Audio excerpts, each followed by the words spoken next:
Video सारे DU aspirants के लिए बहुत बहुत ज्यादा इंपॉर्टेंट वीडियो रहने वाली है। 3 साल आप जो चीज पढ़ने वाले हो, जो आपने कोर्स सिलेक्ट किया था ना, उसके अलावा भी हमें एक सब्जेक्ट पढ़ने पड़ते हैं दिल्ली यूनिवर्सिटी के अंदर, जो कि नए एजुकेशन पॉलिसी के अकॉर्डिंग है। वो सारी चीजें बिल्कुल इजी वे में क्रेडिट्स के साथ, 4 ईयर डिग्री, सेक वैक, एईसी, डीएससी, डीसीई और जो आपका क्रेडिट सिस्टम है ये भी बताऊंगा कि 4th ईयर बीए प्रोग्राम को ऑनर्स की डिग्री कैसे ले सकते हैं, और इन सभी सेक वैक के अंदर कौन से सब्जेक्ट्स होते हैं, कौन से सब्जेक्ट के पेपर नहीं होते हैं, सब चीज बताने वाला हूं। बहुत इंपॉर्टेंट और डिटेल वीडियो आप लोगों के लिए लेके आ गया हूं। वीडियो पूरी देखना और अपने सारे दोस्तों के साथ शेयर कर देना, बहुत मेहनत करी आपके लिए। तो यार सबसे पहले तो आपको बता देता हूं, दिल्ली यूनिवर्सिटी का जो सिस्टम है वो क्रेडिट सिस्टम होता है। मतलब कि आपको 1 साल के अंदर इतने क्रेडिट्स कंप्लीट करने होते हैं, तो आप फर्स्ट ईयर, आप सेकंड ईयर के लिए एलिजिबल, देन सेकंड ईयर में टोटल 3 इयर्स के अंदर आपको कितने 136 क्रेडिट्स कंप्लीट करने होते हैं, तब आपकी डिग्री मिलती है आपको। तो अब यहाँ पे मैं बता देता हूँ आपको, 22 क्रेडिट्स होते हैं हर सेमेस्टर के अंदर। डिस्ट्रीब्यूशन देख लो, 3 आपके डीएससी के होते हैं। डीएससी होता है डिसिप्लिन स्पेसिफिक कोर्स, जो आपने कोर्स सिलेक्ट करा हुआ, कोर सब्जेक्ट्स आपके जो हैं, लाइक आपके पास पॉलिटिकल साइंस ऑनर्स है तो उसके 3 सब्जेक्ट्स होंगे, लाइक केमिस्ट्री ऑनर्स है तो उसके 3 सब्जेक्ट्स होंगे, ऑर्गेनिक, फिजिकल, इनऑर्गेनिक। सेम जो बीए प्रोग्राम ले रहा है तो उसका अलग से डिवाइड होता है, वो आपको पता चल जाएगा। तो ये तो डिसिप्लिन स्पेसिफिक कोर पेपर्स हैं जो आपके मेन होते हैं। तो ये आपका 90 मार्क्स का इसका पेपर होता है थ्योरेटिकल, और 70 जो मार्क्स होते हैं वो होते हैं आपके प्रैक्टिकल, जो दिल्ली यूनिवर्सिटी के पर्टिकुलर कॉलेज के पास है। टोटल 160 मार्क्स का आपका एक डिसिप्लिन स्पेसिफिक कोर होगा, 160 का, जिसमें से 90 मार्क्स का थ्योरी पेपर और 70 मार्क्स जो होंगे वो आपके कॉलेज के हाथ में होंगे। वो असेसमेंट होगा, आपका प्रैक्टिकल, लैब वर्क, आपका अटेंडेंस, आपके जो भी आपका बिहेवियर है, वो सारी चीजें इंक्लूड करके, मतलब 70 मार्क्स आपके टीचर के हाथ में और 90 मार्क्स आपका यूनिवर्सिटी के हाथ में। अब हर कोर सब्जेक्ट के 4 क्रेडिट होते हैं, 3 सब्जेक्ट है, 3 × 4 12 क्रेडिट्स आपके डोमेन स्पेसिफिक कोर सब्जेक्ट्स के हो गए। तो ये तो हो गए 12 क्रेडिट, 22 में से 12 हो गए, 10 रह गए। अब आएगा आपका जनरल इलेक्टिव। जनरल इलेक्टिव यार, जो आपने सब्जेक्ट्स आपके पास है ना, उससे अलग सब्जेक्ट्स होगा, डीएससी से अलग होगा।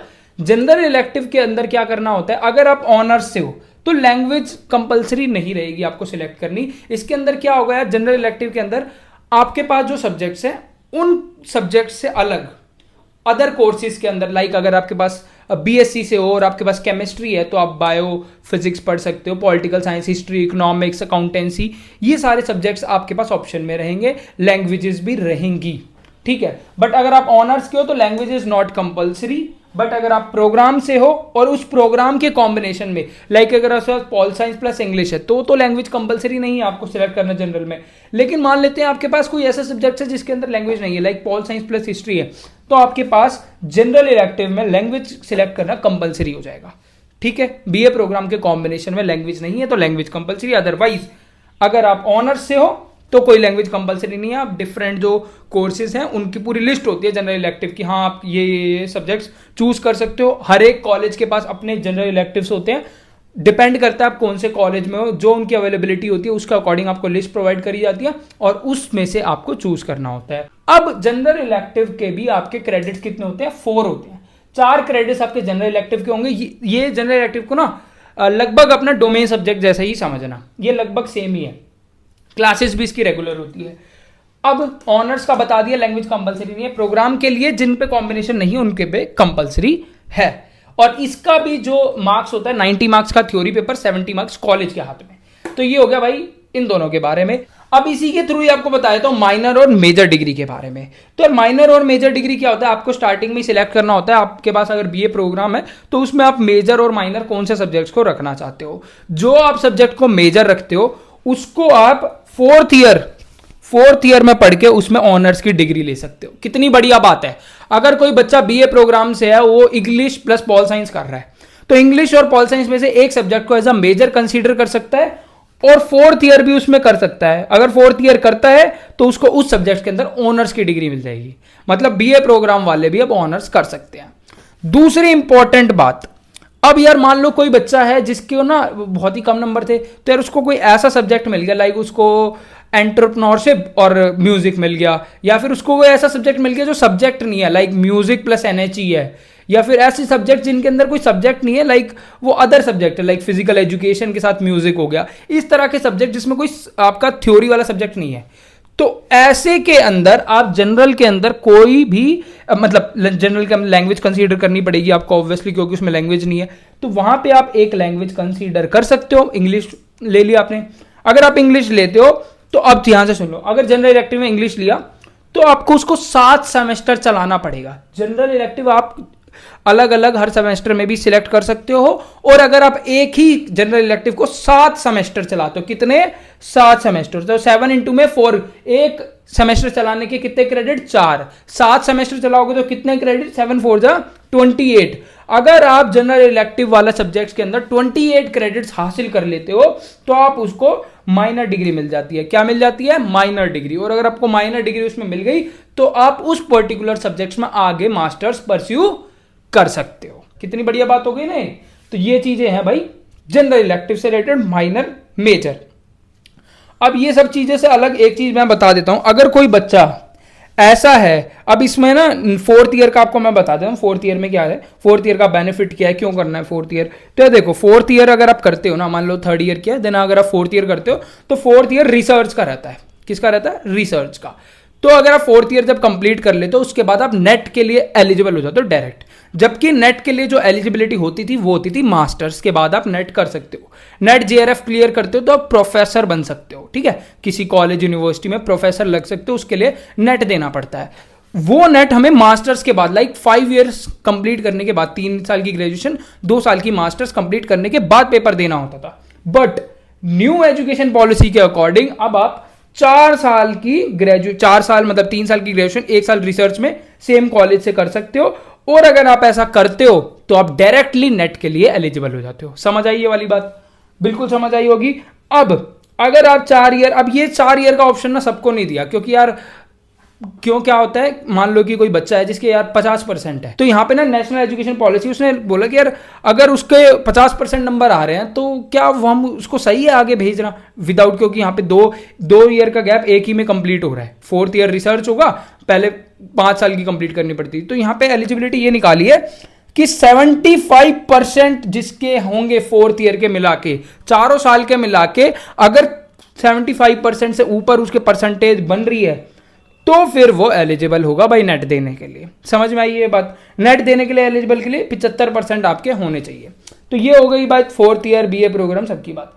अब आ जाता हूं, जी हो गया, डीएससी हो गया, अब आता है सेक वैक। इससे पहले एक और बात, अभी मैंने आपको बताया था DSC, discipline specific core subjects. अब आते हैं आपके डीएसई, ये है डिसिप्लिन स्पेसिफिक इलेक्टिव्स।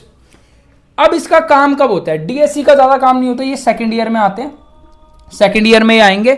अब ये आते हैं जनरल इलेक्टिव की जगह, मतलब ऑप्शनल रहता है। जनरल इलेक्टिव की जगह आएगा डीएससी। आपको ना 2nd ईयर में ऑप्शन देंगे कि आपके पास जो सब्जेक्ट्स हैं, लाइक आपके पास पॉलिटिकल साइंस ऑनर्स है तो आपके पास ऑलरेडी पॉलिटिकल साइंस में कुछ सब्जेक्ट्स होंगे, आप उसी से रिलेटेड, पॉलिटिकल साइंस से ही रिलेटेड एक अदर सब्जेक्ट सिलेक्ट कर पाओगे, जिसको बोलते हैं डिसिप्लिन स्पेसिफिक इलेक्टिव। आपके ही कोर्स का, मतलब आपके ही कोर्स जो आपका डिपार्टमेंट है उसी का कोई कोर्स होगा, उसको आप सिलेक्ट कर सकते हो 2nd ईयर के अंदर। लेकिन 1st ईयर तक आपको अदर ही सिलेक्ट करना पड़ेगा। और ये भी जरूरी नहीं है कि आपको सिलेक्ट करना है, ऑप्शन दिया है, या तो आप कंटिन्यू करो 7 सेमेस्टर या कोई और सब्जेक्ट्स आप ले सकते हो, या आप डीएससी का अगर आप चाहो कि यार मैं ना अपनी फील्ड का पढ़ना चाहता हूं, तो वो फिर आपके पास ऑप्शन रहता है 2nd ईयर में डीएससी सिलेक्ट करने का। तो ये बात क्लियर। अब आते हैं सेक वैक एईसी पे। सेक होता है भाई skill enhancement courses. Delhi university ने, मेरे को ये लगा कि हाँ यार बेनिफिशियल तो होता है स्किल एनहेंसमेंट कोर्सेज। इसके अंदर क्या होता है, 2 आपकी क्लासेस पर वीक होती है, 2 क्रेडिट होते हैं। सेक के 2 क्रेडिट, वैक के 2 क्रेडिट, एईसी के 2 क्रेडिट। जैसे कि अभी हमने कितने क्रेडिट कंप्लीट कर लिए थे, तो कितने हो गए 12 4 16, 16 6 22। तो इस तरह से आपके 22 क्रेडिट एक सेमेस्टर में कंप्लीट हो जाएंगे। तो यार सेक के अंदर स्किल एनहेंसमेंट कोर्सेज रहते हैं, आपको लिस्ट मिल जाएगी कुछ 67 69 कोर्सेज जो दिल्ली यूनिवर्सिटी के अंदर है। बट सारे कॉलेजेस के अंदर 69 67 कोर्सेज नहीं होते, वो हर कॉलेज की अवेलेबिलिटी के अकॉर्डिंग कॉलेज निकालता है, उसमें से आपको सिलेक्ट करना होता है। 2 क्लासेस पर वीक होती है, 2 इसके क्रेडिट होते हैं। वेरी करता है कॉलेज टू कॉलेज अवेलेबिलिटी के अकॉर्डिंग, जैसा बताया, ठीक है।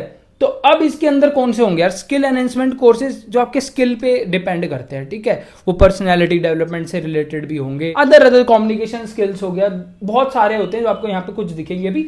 अब इसके अंदर ना कुछ ऐसे सब्जेक्ट्स भी होते हैं जिनका आपको थ्योरी पेपर नहीं देना होता, खाली प्रैक्टिकल होते हैं, ठीक है। तो वो ऐसे सब्जेक्ट्स मैं आपको यहाँ पे शो कर रहा हूँ, 5 से 6 7 आपको सब्जेक्ट दिख जाएंगे, वो आप सिलेक्ट करते हो तो आपको पेपर नहीं देना पड़ेगा, खाली थ्योरी। इसके अलावा इसके अंदर वो भी सब्जेक्ट होते हैं जो आपके सब्जेक्ट से रिलेटेड है, लाइक केमिस्ट्री से रिलेटेड लैब वर्क का कुछ हो गया, क्या फिजिक्स से रिलेटेड कुछ प्रैक्टिकल वर्क का हो गया, तो ये भी सब्जेक्ट्स होते हैं। तो आप चाहते हो कि मेरे सब्जेक्ट से रिलेटेड मैं स्किल एनहेंसमेंट कोर्स लूँ, तो वो भी आप ले सकते हो, और ऐसे भी ले सकते हो जिसमें पेपर नहीं होता, जो आपका इंटरेस्ट लगे ले लेना। देन आता है VAC, value added courses. Value added courses भी काफ़ी सारे होते हैं, कॉलेज टू कॉलेज वेरी करते हैं, 2 क्रेडिट 2 क्लासेस पर वीक होती हैं, और अच्छे कोर्सेज होते हैं यार ये भी। वैल्यू एडेड कोर्सेज के अंदर यार एक लिस्ट है पूरी जो आपको यहाँ दिख जाएगी, सैक वैक की पूरी लिस्ट डिस्क्रिप्शन के अंदर दूंगा, ठीक है। उसमें मेंशन होगा कि हाँ इसका ये प्रैक्टिकल, ये प्रैक्टिकल, ये थ्योरी, ये प्रैक्टिकल, ये थ्योरी। अब जिस सैक वैक के पेपर के अंदर आपको थ्योरी नहीं दिखेगी, खाली प्रैक्टिकल दिखेगा, तो वो समझ जाना कि वो सब्जेक्ट है जिसमें आपका पेपर नहीं होता, खाली थ्योरी होती है। दोनों लिस्ट दूंगा, और कुछ वैक मैं आपको यहाँ पे लिस्ट डाउन कर देता हूँ, इन जो सब्जेक्ट्स के अंदर आपको थ्योरी नहीं देनी पड़ेगी, खाली प्रैक्टिकल। तो ये हो गया भाई सैक और वैक, ये आपको देने पड़ते हैं, दिल्ली यूनिवर्सिटी के अंदर होते हैं, ठीक है। ये एडिट करे गए हैं न्यू एजुकेशन पॉलिसी में, और इसका फायदा भी हो रहा है, और इतना कोई मुश्किल नहीं होता, बहुत आसान है। अटेंडेंस का भी उतना इशू इन सब्जेक्ट्स में नहीं रहता। फर्स्ट ईयर का क्रेडिट, अब ये सुन लो भाई, ये भी बड़ी इंपॉर्टेंट बात है। First year credit, first year के अंदर आपके अगर टोटल मैं मिलाऊं तो देखो यहां पे हमने गिने कितने हुए, 22 क्रेडिट्स होते हैं एक सेमेस्टर के, 2 सेमेस्टर के 44 क्रेडिट्स हो गए। क्या भैया हमें 44 क्रेडिट्स मिलेंगे तभी हम फर्स्ट ईयर कंप्लीट कर पाएंगे? बिल्कुल भी नहीं। 44 क्रेडिट्स में से अगर आपके 28 क्रेडिट्स भी हो रहे हैं ना, तो भी आप सेकेंड ईयर के अंदर चले जाओगे।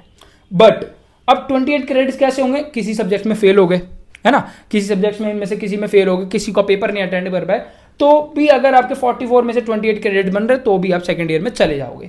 लेकिन बच्चे क्या करते हैं, मान लो अगर वो डिसिप्लिन स्पेसिफिक सब्जेक्ट में फेल हो जाते हैं तो फिर वो री देते हैं, फर्स्ट ईयर का थर्ड ईयर, ऑड का ऑड में होता है, फर्स्ट ईयर थर्ड ईयर में पेपर होगा, री सेकंड ईयर का फोर्थ में, ठीक है। इस तरह से होते हैं हमारे पेपर दिल्ली यूनिवर्सिटी में। तो वो अपनी सीजीपीए को मेंटेन करने के लिए दोबारा दे देते हैं, लेकिन अगर आपके 28 क्रेडिट बन रहे हैं तो आप सेकंड ईयर में प्रमोट हो जाओगे। तो ये हो गया भाई, एक साल में इतने क्रेडिट होने चाहिए आपके। अब आ जाते हैं एईसी पे। अब एईसी के अंदर यार 2 क्रेडिट, ठीक है।